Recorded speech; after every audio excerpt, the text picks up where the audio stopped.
لوگ قرآن پر یہ اعتراض کرتے ہیں، اس زمانے کے لوگ اور آج بھی جن لوگوں کے دماغ میں کیڑا ہے کہ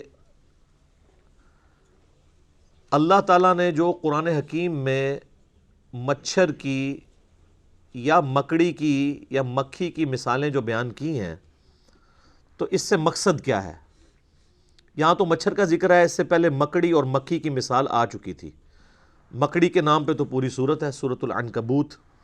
کافروں کے ایمان کو مکڑی کے جالے سے تشبیہ دی گئی تھی، اور مکھی کی مثال آئی تھی سورہ الحج کے اندر کہ جن لوگوں کو اللہ کے سوا یہ لوگ مشکل کشا سمجھ رہے ہیں، معبود سمجھ رہے ہیں، ان کی تو اتنی سکت بھی نہیں ہے کہ وہ مکھی اگر ان سے کوئی چیز لے کر اڑ جائے تو اس سے واپس لے سکیں۔ ایک مکھی بھی پیدا نہیں کر سکتے اور نہ مکھی کی چوری کردہ شے کو واپس لے سکتے ہیں۔ تو کافروں نے اعتراض کیا کہ اللہ تو اتنا بڑا ہے، اللہ تعالیٰ تو اتنا بڑا عالم ہے، تو وہ کیوں مثالیں ایسی بیان کرتا ہے چھوٹی چھوٹی؟ تو اس پہ اللہ تعالیٰ نے فرمایا تھا کہ اللہ تعالیٰ اس بات سے حیا محسوس نہیں کرتا کہ وہ مچھر یا اس سے بھی کسی حقیر چیز کی مثال بیان کرے، کیونکہ اللہ کا مقصد کسی کے اوپر علم کا روب ڈالنا نہیں ہے بلکہ بات کو سمجھانا ہے۔ اور پھر ساتھ ہی اللہ تعالیٰ نے ٹونٹ کے طور پہ یہ بات کی کہ یہ ہم اس لیے مثالیں بیان کر رہے ہیں کہ تاکہ اہل ایمان جو ہیں وہ تو اس کو قبول کر لیں گے، ان کے ایمان میں اضافہ ہوگا۔ اللہ تعالیٰ اس طرح کی مثالوں سے بہت سے لوگوں کو ہدایت دیتا ہے اور بہت سے لوگوں کو گمراہ کرتا ہے۔ اچھا، یہ آیت لوگوں نے پکڑی ہوئی ہے، یضل بہ کثیرا ویہدی بہ کثیرا، اور یہ قرآن نہیں پڑھنا چاہیے، قرآن پڑھ کے کوئی گمراہ بھی ہو سکتا ہے۔ جس کا یہ عقیدہ ہے کہ قرآن گمراہ کرنے والی کتاب ہے وہ تو کافر ہے، کیونکہ قرآن گمراہی کے لیے تو آئی نہیں ہے، یہ تو ھدی للناس ہے۔ سورہ البقرہ میں ہے ھدی للناس وبینات من الھدی والفرقان، یہ پوری انسانیت کے لیے ہدایت ہے اور اس میں ہدایت کے روشن دلائل ہیں، اور یہ حق اور باطل میں تمیز کرنے والی کتاب ہے، الفرقان۔ اور یہ الفرقان جو ہے یہ صرف کتاب نہیں ہے، جس شخص پہ یہ نازل ہوئی ہے ان کے بارے میں صحیح بخاری میں حدیث ہے، محمد فرق بین الناس، محمد صلی اللہ علیہ وآلہ وسلم لوگوں میں حق اور باطل کے اعتبار سے فرق ہے۔ تو ہمارے محبوب صلی اللہ علیہ وآلہ وسلم بھی الفرقان ہے، اور ان پہ جو کتاب نازل ہوئی یہ بھی الفرقان ہے، یعنی حق اور باطل میں تمیز کرنے والی کتاب۔ اب ان آیات کے ہوتے ہوئے کوئی یہ کہے کہ قرآن لوگوں کو گمراہ کرتا ہے تو وہ اپنے دماغ کا علاج کروائے۔ یہ آیت یہ بیان ہو رہی تھی کہ جو لوگ قرآن کا مذاق اڑاتے ہیں، قرآن پہ ایمان نہیں رکھتے، قرآن کی دعوت کو قبول نہیں کرتے، وہ گمراہ ہوتے ہیں، کیونکہ یہ جب مثال بیان ہوگی ایمان والے قبول کر لیں گے، ان کو ہدایت مل جائے گی، اور جب قرآن میں مثال کا کوئی انکار کرے گا وہ گمراہ ہو جائے گا۔ یعنی قرآن نے اسے گمراہ نہیں کیا بلکہ وہ قرآن کا انکار کر کے گمراہ ہوا۔ دیکھیں کس بڑے لیول کا یہ دھوکہ دیتے ہیں۔ اسی طرح کا ایک دھوکہ انہوں نے دیا ہوا ہے جو سورۃ الجمعہ میں آتا ہے، علماء یہود کی مثال۔ اللہ نے فرمایا یہ گدھوں کی مثال ہے، جیسے گدھے کے اوپر کتابیں لادی گئی ہوں۔ تو وہ کہتے ہیں جو کتابی باتیں کرے، جو کتابوں کے حوالے دے، تو وہ تو گدھے پہ بھی کتاب لاد دی جائے۔ اچھا، گدھے پر کتاب لادنے کی مثال اللہ نے اس لیے دی کہ گدھا کتاب پڑھ نہیں سکتا، نہ اس سے استفادہ کر سکتا ہے۔ تو وہ علماء یہود جن کے پاس اولڈ ٹیسٹمنٹ موجود تھی، تورات اور زبور موجود تھی، یا کرسچنز جن کے پاس نیو ٹیسٹمنٹ انجیل موجود تھی، ان کتابوں سے وہ نبی صلی اللہ علیہ وآلہ وسلم کے بارے میں جو پروفیسیز تھیں، پیش گوئیاں تھیں، ان کو پڑھ کے آپ علیہ السلام کی دعوت پہ لبیک کہتے، لیکن انہوں نے ان کتابوں سے استفادہ نہیں کیا، گویا کہ وہ ان گدھوں کی مانند ہیں کہ جیسے گدھے کے اوپر کتاب لاد دی جائے نا، تو گدھا کتاب تو پڑھ نہیں سکتا، صرف بوجھ ہی اٹھائے پھرتا ہے۔ تو کتاب کا مقصد تھا استفادہ کرنا، تو اللہ نے علماء یہود کو استفادہ نہ کرنے کی وجہ سے کہا ہے کہ یہ گدھوں کی مثال ہے۔ تو معذرت کے ساتھ ہمارے علماء کے لیے یہ مثال بیان ہوئی ہے، وہی خرابیاں یہاں بھی پیدا ہوں گی نا۔ بخاری مسلم میں حدیث آتی ہے جو کتابوں سے استفادہ کر رہا ہے وہ گدھے کی مثال نہیں ہے، کیونکہ گدھا تو کتاب نہیں پڑھ سکتا۔ گدھے کی مثال وہ علماء ہیں جن کے شوکیسوں میں کتابیں رکھی ہوئی ہیں اور وہ ان کو پڑھ کے صحیح بات نہیں امت تک پہنچاتے۔ تو کتاب پڑھنے والا، اس پر عمل کرنے والا گدھا نہیں ہوتا، بلکہ کتاب کو رکھ دینے والا، صرف سجانے والا، اور روب کے لیے بڑے بڑی وہ عربی کتابیں پرنٹ کر کے تو یوں کھول کے لوگوں کو جو ہے وہ یہ تاثر دینا کہ ہم بہت بڑے علامے ہیں اور عمل کوئی نہ کرنا، وہ گدھے کی مثال ہے۔ تو تھوڑی سی اپنی بھی عقل استعمال کیا کریں کہ جو لوگ قرآن اور سنت سے آپ کو دور کر رہے ہیں یہ مسلمانوں کی شکل میں شیاطین ہیں۔ اگر ہمیں کوئی یہودی یا عیسائی آ کے کہے نا قرآن ڈائریکٹ نہ پڑھنا گمراہ ہو جاؤ گے، ہم کہیں گے دیکھا اللہ کا دشمن ہے اسی لیے مجھے قرآن سے روک رہا ہے۔ اور اگر یہی بات کوئی مولوی کرے ہم کہتے ہیں سبحان اللہ مفتی صاحب نے صحیح فرمایا۔ تو ایسی عقل کا پھر ماتم ہی کرنا چاہیے نا۔ تو اب اللہ تعالیٰ اس آیت کو آگے کھول رہا ہے کہ یہ جو میں نے کہا کہ قرآن کے ذریعے گمراہی کماتے ہیں وہ لوگ، تو ان لوگوں کے اندر نشانیاں کیا پائی جاتی ہیں جو قرآن کی دعوت کو نہ قبول کر کے گمراہی کماتے ہیں؟ قبول کرنے والے تو ہدایت پہ ہیں، وہ ہے اب اگلی آیت، الذین ینقضون عہد اللہ من بعد میثاقہ، یہ وہ لوگ ہیں جو اللہ سے عہد کرنے کے بعد، پختہ عہد کرنے کے بعد توڑ دیتے ہیں۔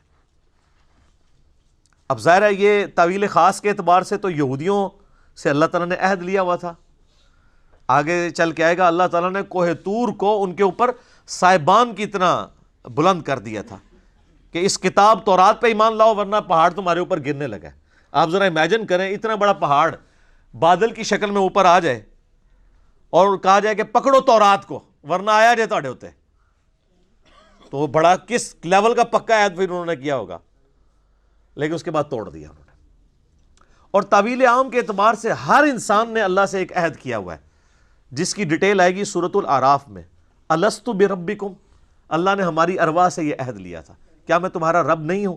تو سب نے مانا تھا کہ ہاں تو ہی ہمارا رب ہے، ہماری جبلت کے اندر توحید موجود ہے، لیکن وہ عہد پھر لوگ توڑ دیتے ہیں، اندر جو توحید موجود ہے اس سے روگردانی اختیار کرتے ہیں۔ وَيَقْطَعُونَ مَا أَمَرَ اللَّهُ بِهِ أَن يُوصَلَ، اور وہ رحمی رشتوں کو توڑ دیتے ہیں جن کے جوڑنے کا اللہ نے حکم دیا ہے۔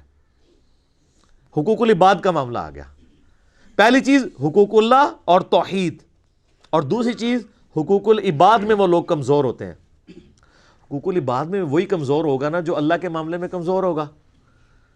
اگر اسے سورۃ النساء کی آیت پتہ ہوگی کہ جو لوگ یتیموں کا مال نہ حق ہڑپ کر رہے ہیں وہ اپنے پیٹ میں دوزخ کی آگ بھر رہے ہیں، جو آگ اس وقت تو ہمیں نہیں جلا رہی لیکن گورنمنٹ پوزیشن میں ہے، آخرت کے اندر یہ ایکٹیو ہو جائے گی۔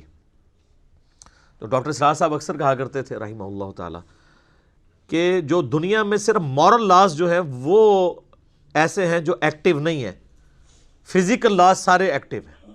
اگر کسی کی زبان پہ انگارہ رکھ دیا جائے زبان جل جائے گی، لیکن حرام کا لقمہ رکھا جائے، آپ خنزیر بھی بے شک زبان پہ رکھ لیں زبان نہیں جلے گی، کیونکہ وہ مورل لاز ہیں، وہ آخرت میں جا کے وہ ایکٹیو ہو جائیں گے۔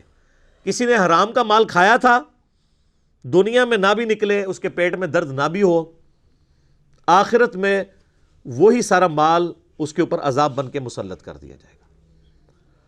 تو حقوق العباد کے معاملے میں بھی قطع رحمی کرتے ہیں، اور قطع رحمی سے مراد جو رحمی رشتے ہیں، آپ کے قریبی رشتہ دار ہیں، ان کے ساتھ وہ اس نے سلوک نہیں کرتے۔ بخاری و مسلم دونوں میں حدیث ہے، جب اللہ تعالیٰ نے صلہ رحمی کو پیدا فرمایا تو اس کو مخاطب کر کے کہا کہ جو تجھے جوڑے گا میں اس سے اپنا تعلق جوڑوں گا، اور جو تجھے توڑے گا میں اس سے اپنا تعلق توڑ لوں گا۔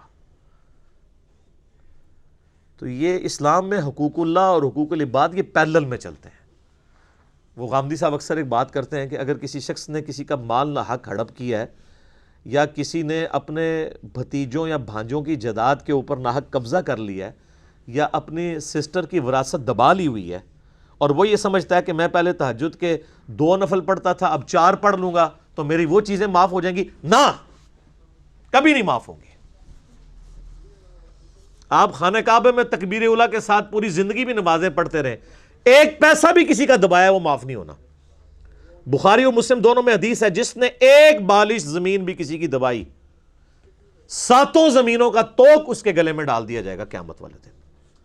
7 زمینوں کا توق صرف ایک بالش، 9 انچ زمین۔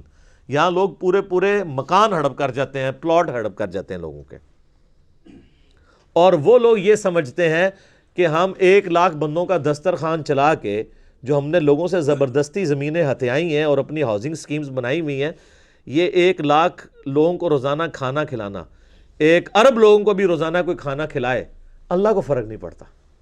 اللہ کے کرائٹیریا ہی بالکل ڈیفرنٹ ہے۔ یہ امپریس ہو جانا کسی کی نیکی سے، یہ تو میرا آپ کا معاملہ ہے نا۔ اسی لیے مسلم شریف میں حدیث ہے، اللہ تمہاری شکلوں اور مال کو نہیں دیکھتا، دلوں اور اعمال کو دیکھتا ہے۔ یہ کیا کس لیے تھا؟ شکل جتنی مرضی معصوم نورانی بنا لو، مال جتنا مرضی اللہ کی راہ میں خرچ کر دو، اللہ نے تو یہ چیک کرنا ہے یہ کیا ہے، کس چکر میں کر رہا ہے۔ اور قرآن حکیم میں کم از کم 4 مقامات پہ یہ مضمون رپیٹ ہوا ہے کہ جو اس قسم کے اعمال کرنے والے لوگ ہیں، اللہ فرماتا ہے قیامت والے دن ہم ان کے اعمال کی طرف بڑھیں گے اور ان کو بکھرا ہوا غبار کر دیں گے۔ جیسے کوئی ایک فٹ بال کی طرف بڑھتا ہے نا اور ٹھوکر مار کے پرے کرتا ہے، اللہ تعالیٰ فرماتے ہیں ہم ایسے لوگوں کے اعمال کو ختم کر دیں گے۔ وہ اعمال تو ہے ہی نہیں تھے، وہ جن کاموں کے لیے وہ کیے گئے تھے وہ ان کو اجر مل چکا۔ مسلم شریف کی حدیث جو ہے ایک لٹکتی ہوئی تلوار ہے کہ قیامت والے دن نبی علیہ السلام فرماتے ہیں، صحیح مسلم میں یہ حدیث موجود ہے، ایک سخی کو، ایک شہید کو اور ایک قاری کو بلایا جائے گا۔ قاری کو اللہ بلا کے کہے گا تجھے قرآن کا علم دیا تھا، اس کے بدلے تو نے میرے لیے کیا کیا؟ کہے گا یا اللہ میں نے قرآن سیکھا اور سکھایا، اس سے افضل عمل ہی کوئی نہیں تھا۔ اللہ تعالیٰ فرمائے گا تو نے اس لیے سب کچھ کیا کہ لوگ تجھے کہیں بڑا علامہ ہے، بڑا قاری ہے، تو دنیا میں تجھے اجر مل چکا ہے، جس کام کے لیے تو نے ایفرٹ پٹ کی تھی تو نے اجر کما لیا، میرے ہاں کوئی اجر نہیں، الٹا منہ کر کے دوزخ میں۔ پھر ایک سخی کو بلایا جائے گا، اللہ فرمائے گا اتنا مال دیا تھا کیا کیا؟ کہے گا یا اللہ میرے دسترخوان چلتے تھے، غریبوں کو بانٹتا تھا، میں آئے دن میں سیلاب کے اندر جا کے میں وہ چیک کاٹ کے دیا کرتا تھا، کتنے لوگوں کا خرچہ میں نے اٹھایا ہوا تھا۔ اللہ طرف بائے گا یہ تو نے سب کچھ اس لیے کہ کیا لوگ تجھے کہیں بڑا سخی ہے، بڑا اللہ کی راہ میں خرچ کرنے والا ہے، تو لوگوں نے خوب تیری تعریف کی ہے نا دنیا میں، تو بس یہی اجر تھا، میرے پاس کوئی اجر نہیں اب تیرے لیے، الٹا منہ کر کے دوزخ میں۔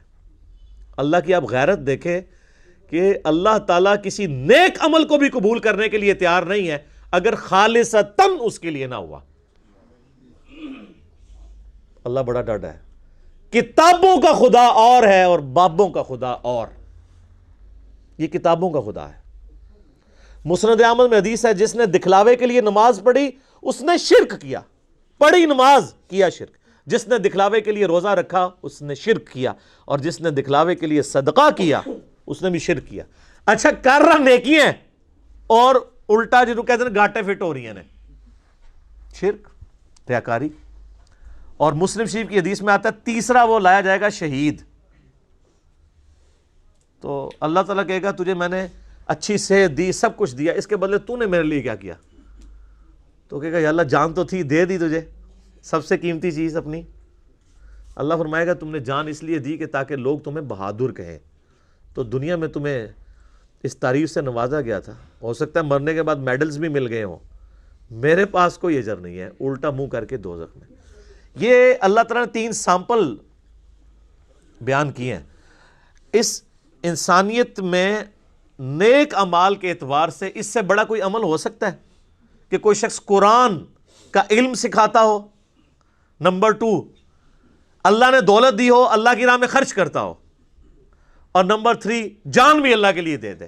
یہ 3 سب سے بڑی نیکیاں ہو سکتی ہیں نا کائنات میں، تو تینوں کا آپ حشر دیکھ لیں تو باقی تو کسی کھاتے کے اندر ہی نہیں آتے۔ کوئی مجھے بتائے ان تینوں سے بڑی کوئی نیکی ہو سکتی ہے؟ بخاری میں حدیث ہے سب سے بہتر وہ جو قرآن سیکھے اور سکھائے۔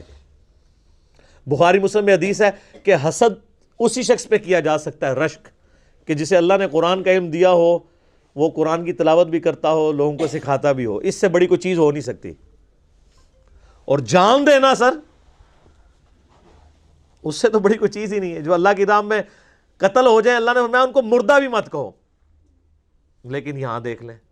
اور اللہ کی راہ میں خرچ کرنا، قرآن میں نماز کے بعد سب سے زیادہ زور ہے انفاق فی سبیل اللہ کے اوپر، وہ بھی فارغ۔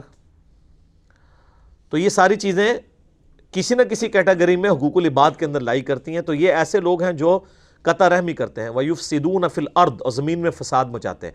فساد تو خود ہی ہو جائے گا نا، جب آپ کسی کی حق تلفی کریں گے تو وہ بڑا ہو کے خود کو حملہ آور ہی بنے گا نا، آپ کے اوپر بدلہ ہی لے گا نا آپ سے۔ جب آپ کسی کے ساتھ زیادتی کریں گے تو زمین میں فساد فی الارض تو ہوگا نا۔ یہ یاد رکھیے گا، معاشرہ دو چیزوں پہ چلتا ہے، احترام جان پہ اور احترام مال پہ۔ جس معاشرے میں جان کی حفاظت نہ ہو اور مال کی حفاظت نہ ہو، وہ معاشرہ سٹیبل نہیں ہو سکتا، چاہے وہ جتنا مرضی بڑا مذہبی معاشرہ ہو۔ اور اگر معاشرہ بالکل لا مذہب ہو لیکن احترام جان اور احترام مال ہو،